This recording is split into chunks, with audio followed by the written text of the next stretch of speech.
Welcome to Sound Leadership with DJ, the podcast that explores all things leadership. If you're interested in learning from the best and the brightest minds in the world of leadership, you've come to the right place. In today's episode, we have a very special guest joining us today, Dave. Dave has a diverse career with experience ranging from being a hotel manager, school teacher, roadie, musician, newspaper columnist, and even a .com guy in the 90s. Eventually, Dave found his passion in healthcare and has held various leadership roles, including nursing home administrator, regional manager, divisional manager, COO, and the all-impressive CEO title. However, what truly brings Dave joy is his pride in the many leaders he's trained and mentored over the year. He likes to see them grow and achieve even greater success. Dave is not only passionate about leadership, but he also loves talking and learning about it. In our conversation with Dave, we would dive into the various aspects of leadership, including teaching through story, developing young leaders, and the valuable lessons that he's learned from being on the front line. Join us as we explore Dave's journey, discussing his early days, the challenges he's faced, and the lessons he's learned. We will gain insights from Dave, and he will inspire and motivate inspiring leaders. We'll uncover the strategies and approaches he has used to make him the success he is today. We will pick his wisdom and learn from him. So buckle up and get ready to be inspired, motivated, and empowered to become your best self. Let's dive into the world of leadership together on this episode on Sound Leadership with DJ. Welcome, Dave. How are you doing today? Well, thank you. That sounds an awful lot better than I actually am, so thanks for that. Listen, don't downplay your successes. You're on this show because you are a leader, right? And I love leadership, and it sounds like you love leadership. So while I did a mock introduction, I'll let you introduce yourself. Who is Dave? Oh, goodness. My daughter gets upset when I always say I'm just some guy. I've done a lot of different things, and I've lived a lot of different places. And I think, there's a few things that just sort of stand out to me, and it's people. People are the same everywhere you go. People have the same desires, the same things that they want to do, the same things they want to learn. And it's just exciting to meet people and learn about them. So I kind of feel the same way as you do, I think, about that. Yes. And, that's what's fascinating about leadership is you get to meet a wide range of people, right? Your leadership journey, you didn't start at the top. You started out as a what did I say in your introduction? .com guy in the 90s? Sure. Yeah, I was with Ancestry.com when it was a bunch of guys behind a gas station in Orem, Utah, in like 2 rooms. I was like some college student they hired. Wow. And then you segued into leadership. So what is your definition of leadership? Oh, I think probably the best definition of leadership that I've ever heard somewhere and stole it and kind of adopted it is a leader is someone who develops other leaders. I spent a huge part of my early career in healthcare going into nursing homes or LTACs or ICFs, ALs, places that were really badly broken and fallen apart. And one of the things that always struck me, and again, here I go, I have to illustrate through a story, but one of the things that really struck me was almost every time I went in, I wasn't following someone who'd been a bad leader. I was following someone that was universally recognized as a superstar.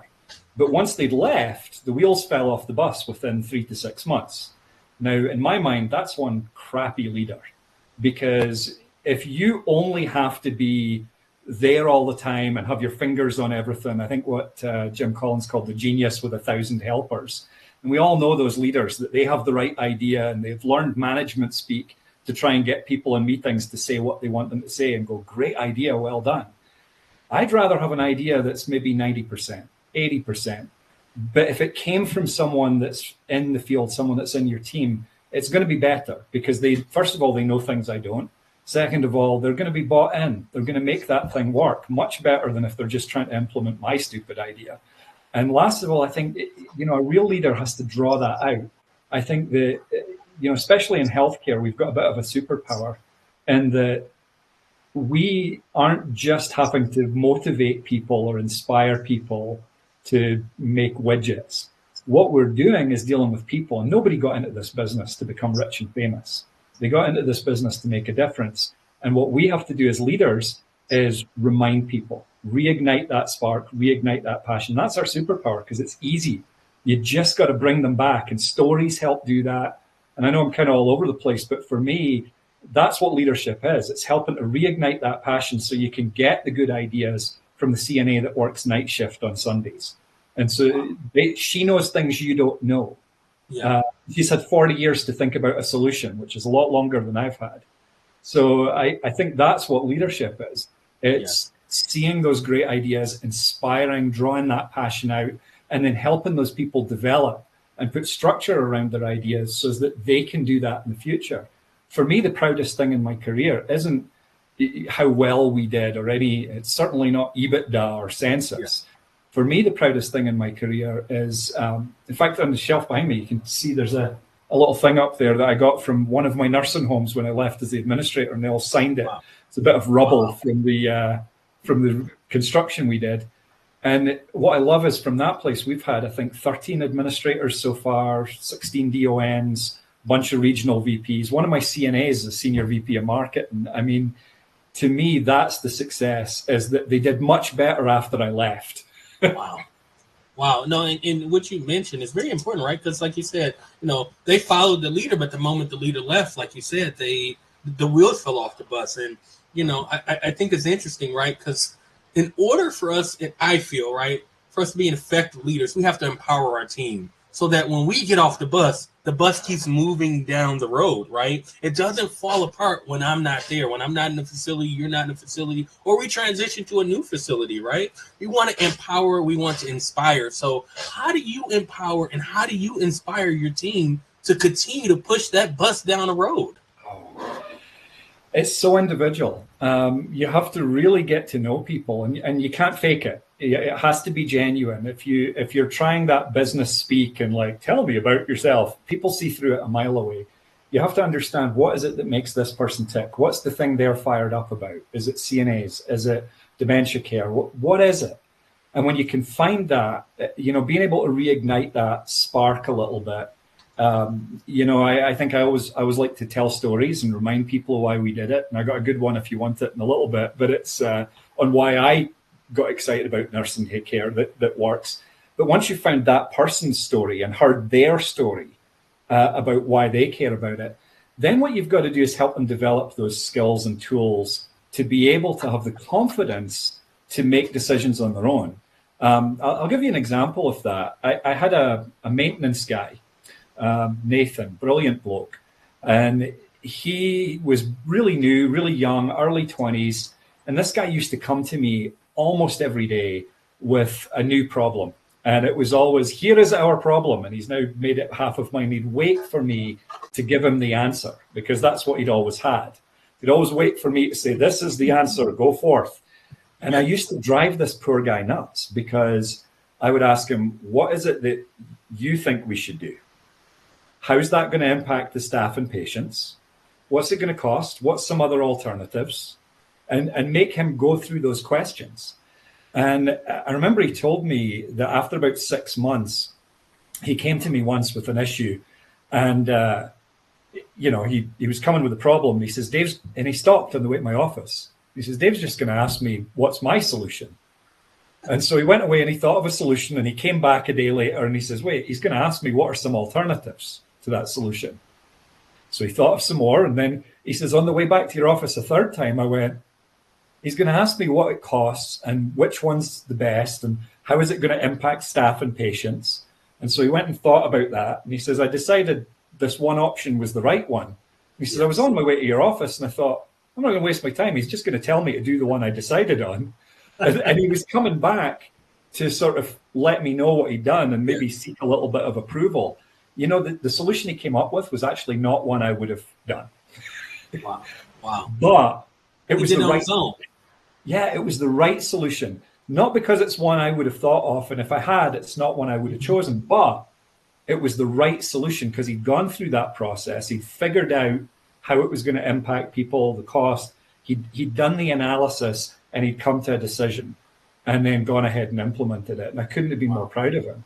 And, you know, he went on to run his own building. I don't know that he would have if he hadn't figured that out.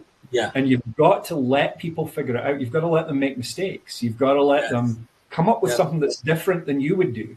You know, we've all had that leader that, you know, I had one that no matter what I came to him with, he would say, no, that's not right. And then he'd repeat back essentially what I'd done. I'm like, okay, how's it different? Well, you have to figure that out, Dave. I'm like, well, you know, if you think it's got to be different, tell me where I'm wrong. Yes. You know, I don't think I even want to tell people how they're wrong. I just want to say, well, have you thought about this? I'm not going to tell you you're wrong and here's why. I'm going to say, have you thought about how it impacts this patient population? Have you thought about how that impacts accounting or how it impacts nursing? And then let them walk through and see for themselves, oh, that might be a problem. Maybe I need to modify my idea, or maybe I'm wrong and there is a way to it. But it's not about giving people answers. It's helping people find answers. I love your analogies and your story behind it. And I think what you're talking about, and correct me if I'm wrong, but really connecting with people and understanding that new buzzword that's kind of out there, emotional intelligence. So talk to me about leadership, emotional intelligence, right? And you kind of hinted on it, right? You connect with each individual person. You give them the skills to develop themselves. So before you answer that, I'll share a little plug for my guy. I worked as an LPN. You know, I became an LPN when I was 22, 23. And one of my first leadership roles was 24. And I used to go to my boss, hi Jamal, and I would just bring him problems. And he'd say, hold on, no, don't come to my office if you're just going to bring me problems. You have to come with solutions, right? You're in leadership as well. So just because I'm the director of nursing and you're the assistant director of nursing, you don't bring all the problems to me. We put you in this role because we believe that you can solve the problems. You have the skill set to solve the problems. And I remember at 24, I was like, why is he being so mean? Like, he's the boss. But that shaped me into the leadership person and the leadership that I have today. And once again, it goes back to emotional intelligence. So how do you incorporate emotional intelligence into your leadership practice? Okay. Well, my aha moment on that as well was Ancestry.com, by the way, when I asked my boss how to do something. And he said, sure, I know. And then I watched him get it wrong and figure it out on the computer in front of me. I thought, he doesn't know any better than I do. I can do that. I can figure it out. I never asked him again. Like, I'll figure it out. But, you know, not everyone's going to be that way. And I think you have to understand who each of those individuals are. And it starts, I think, with viewing people as people. You know, I think when you talk about leadership, a lot of times people talk about how to get what you want or how to deal with the problem. And I don't know if you're familiar with the Arbinger Institute and some of the great training they do on leadership and self-deception, but that's one that's always stuck with me. They talk about the idea of treating people as people rather than objects. And I've never had anything resonate so strongly with me. Treating someone as an object doesn't mean that you're mistreating them. It just means that you don't fundamentally care about them. And excuse me.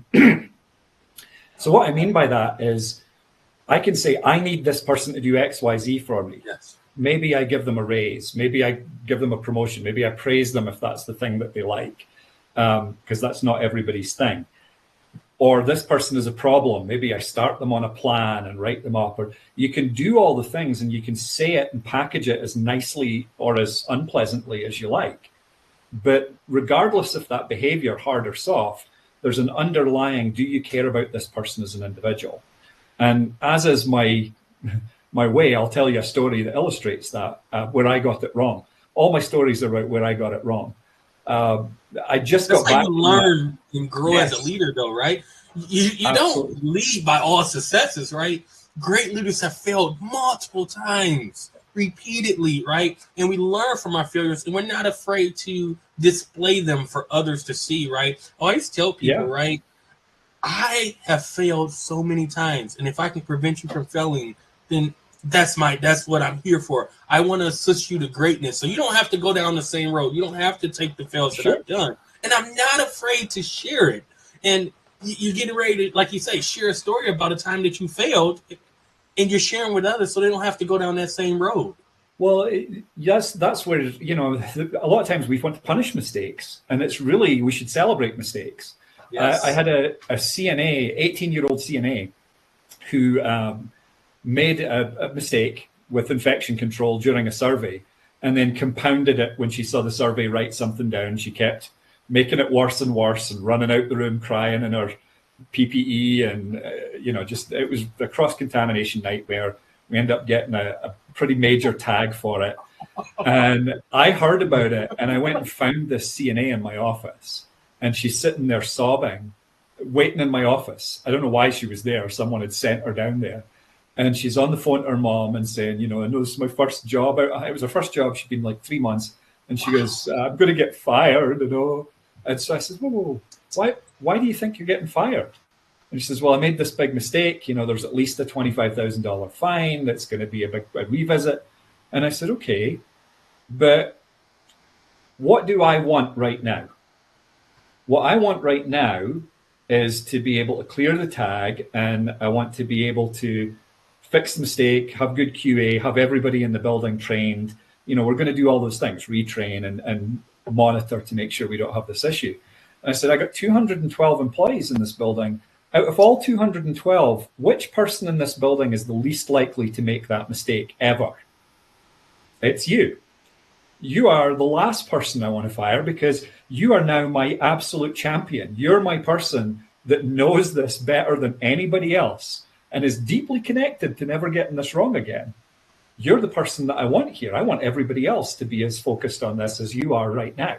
So why would I fire you? So, I think you do learn from the mistakes. As far as the emotional intelligence, I think where I got it wrong is I just finished doing the training. And you ever come out of a training where you're all buzzed up and you're like, I'm going to go apply this.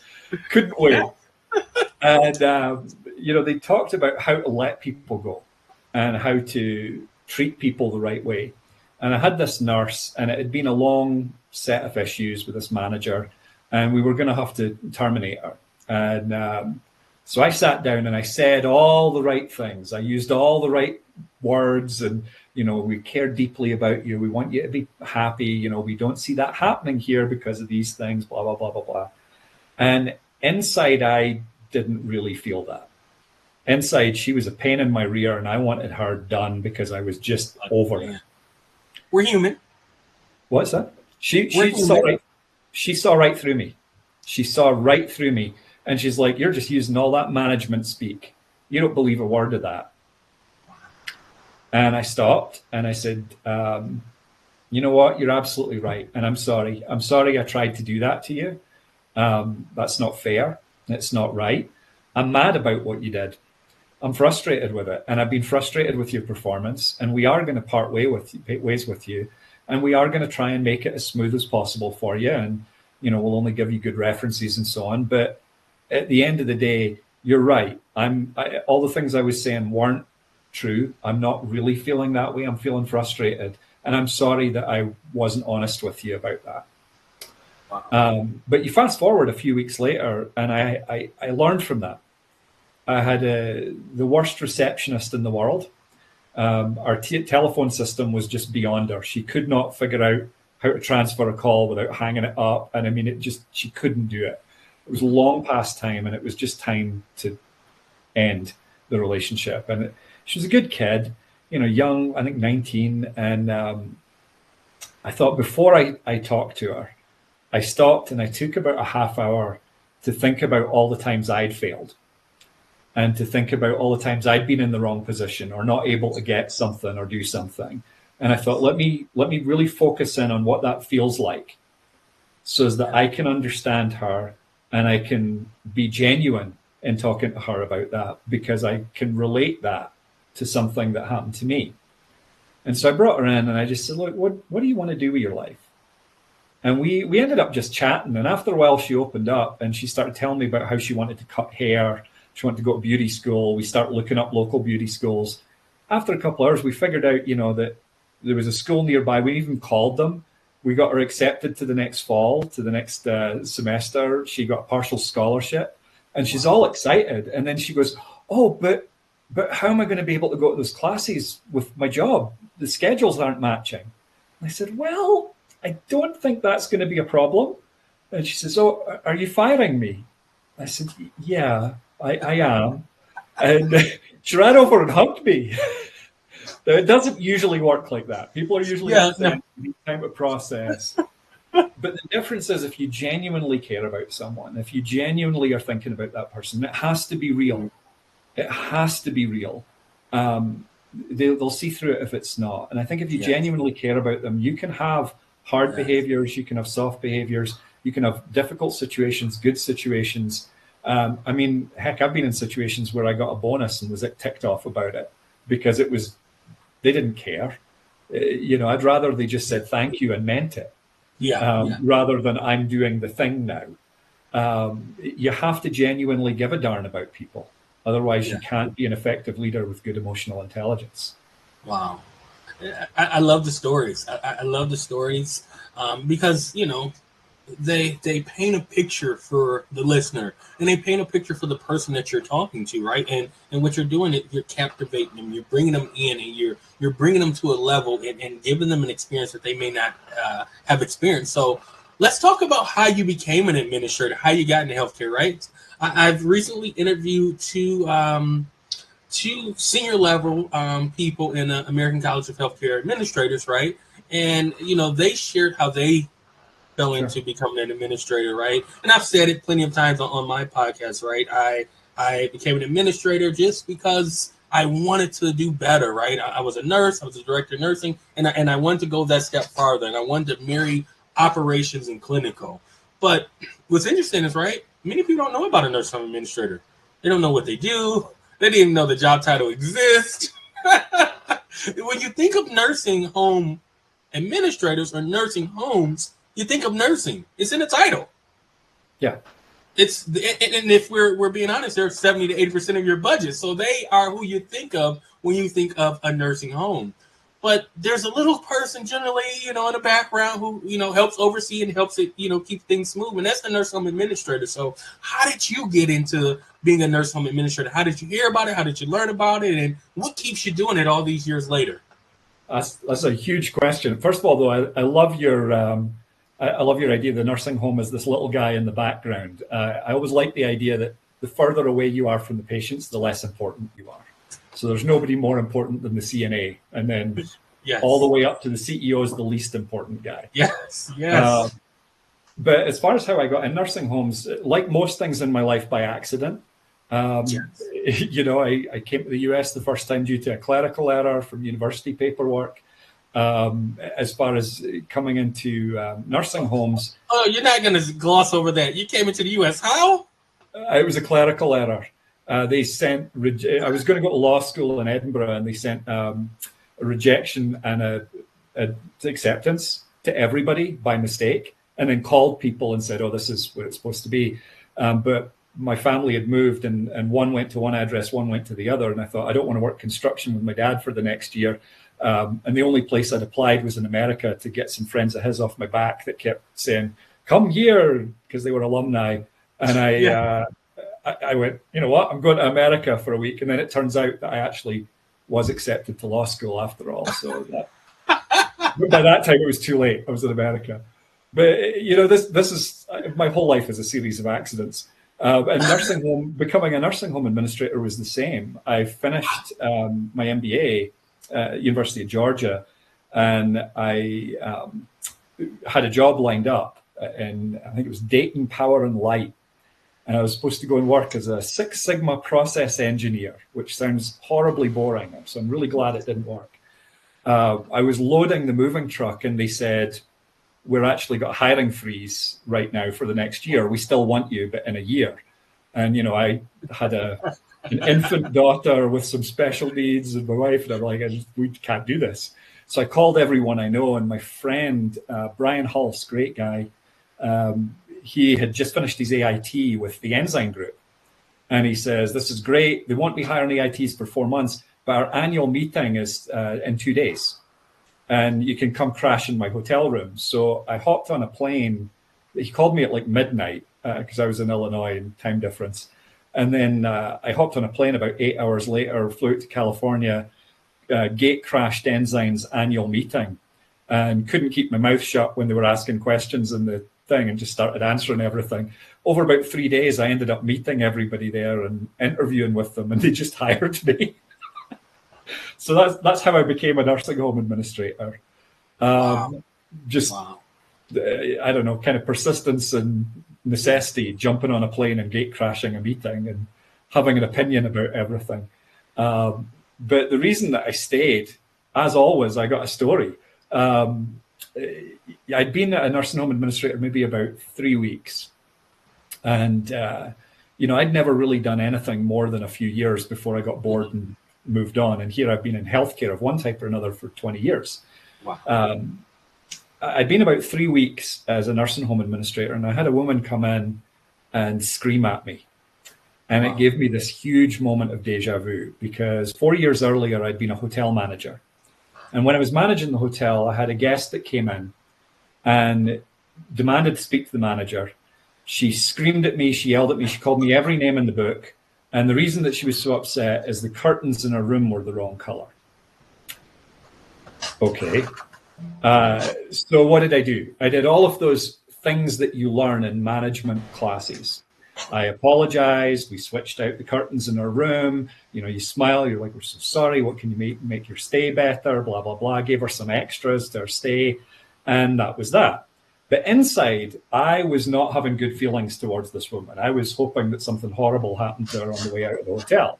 Maybe as soon as she left the grounds, freak yachting accident or something. I was having horrible feelings about her and hated that I had to do all this stuff for her. Wow. So here I was 3 weeks into my first nursing home. I don't think I even had my license yet to put on the wall. Wow.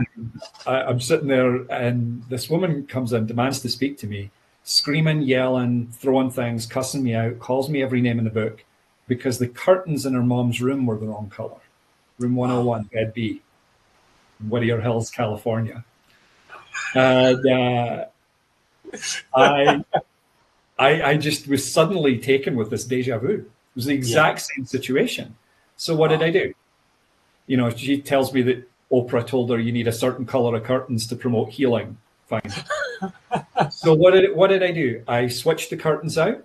I got her, got her all situated, apologized. I did all the same things I'd done in the hotel.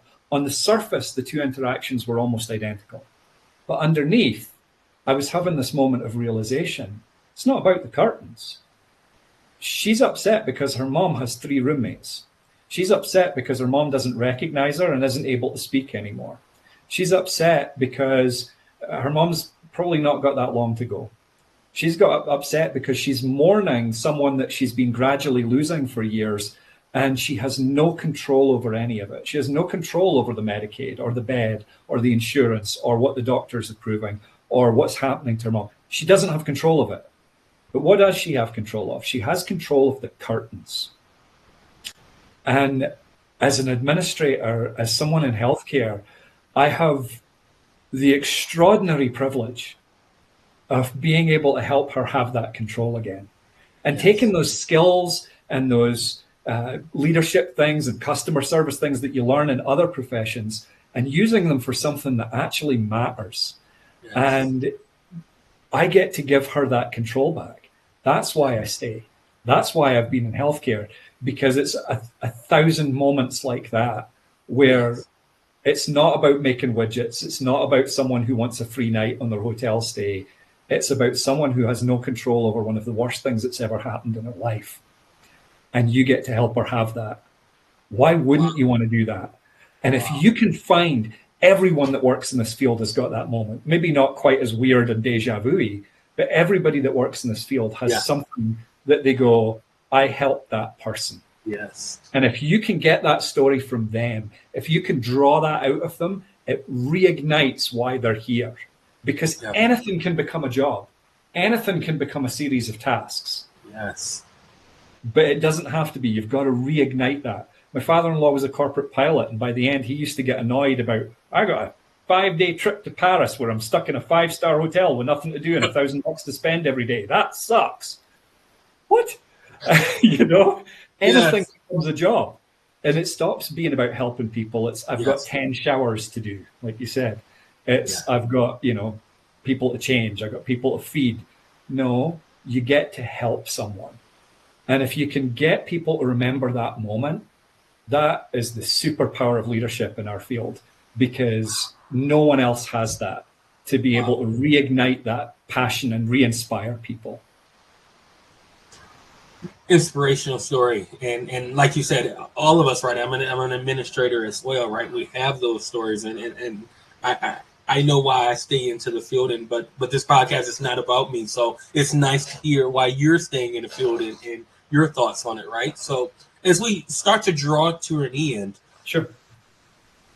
what words of inspiration, motivation, guidance can you leave our listeners who maybe are teetering on the break of entering into leadership, but maybe they're scared? Maybe they want to be an AIT or an administrator, but maybe they're scared. What advice could you give to that person who's watching this video and they're like, look, I want to be like Dave. I want to go to law school. I want to be a Never .com done. guy, right? They love your story. They're captivated by your story. So what advice could you give them? I think you've got to do what you love. And I think you've got to recognize that leadership isn't about a title. You don't have to be the CEO to be the leader. You don't have to be the administrator to be the leader. You can be the CNA that's the leader. Leadership is about what you do. It's not about what title is given to you.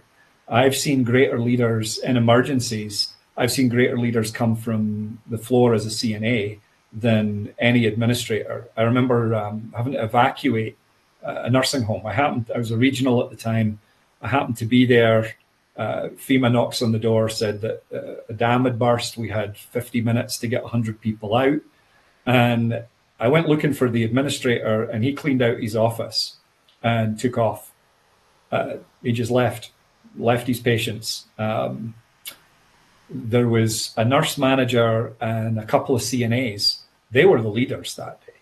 They stepped up and they started, stapling face sheets to people's wheelchairs and bags of meds and getting everybody out of the building, while I ran next door to the local elementary school and stole 4 school buses. Keys were there. Weirdest credit card bill ever that weekend for gassing up school buses and hotels and food and meds and everything else. But the leaders are the people who step into that moment. But it also doesn't need to be big emergencies. I think you can take leadership every single day, whatever your position is, whatever it is that you're doing. If it's something that you care about and that you're passionate about and you want to help people, you can take that leadership. Speak up, tell people your ideas. The greatest leaders are not the ones with the titles. The greatest leaders are the people who care, whatever their position is, whatever their level in the organization is. And I would say that if you want to become a leader, I'm going to flip your question around. Instead of saying if you're a CNA that wants to become a leader, if you're a CEO that wants to be a leader, yes, stop relying on your institutional authority and go and ask a CNA who works 2 a.m. on the night shift on Sunday what they think about a situation, because they know things you don't. You don't talk to the guy. You don't change the mop heads without talking to the guy who mops the floor. He knows stuff about it that you don't. And I think sometimes a lot of people in leadership positions, frankly, they're guys who look like me, gray-haired, middle-aged white guys that speak English. And, was it the old born on third base and think that you hit a triple? I think you've got to understand the challenges at every position, at every level. And there isn't a day that goes by that I don't remind myself, my first job in this country was washing dishes for $5 an hour. Wow. I did that for years. And, I knew stuff that people who didn't do my job didn't know. You have specific knowledge at every level. And as a leader, you've got to tap into that, because if all you're doing is trying to get everybody to do what you want and get everybody to implement your smart ideas, then it will never, ever be better than you can be on your own. But if you can get that specialized knowledge. You might have a CNA that speaks 5 words of English and can't count past 10. Not to be rude or anything, but you might have someone who's not educated, who's not all that savvy, but they know stuff you don't. Yes. And they know how to do things you don't. And they've had years to think about answers to problems that you don't even know exist yet. Your job as a leader is to pull that out of those people and to help them feel inspired, to remember why they got into this, and to not be afraid to share their ideas. And then when they do it, celebrate it. Don't take credit for it. Don't try and make it into something else. Whatever you do, for goodness sake, don't put a committee around it to redesign it.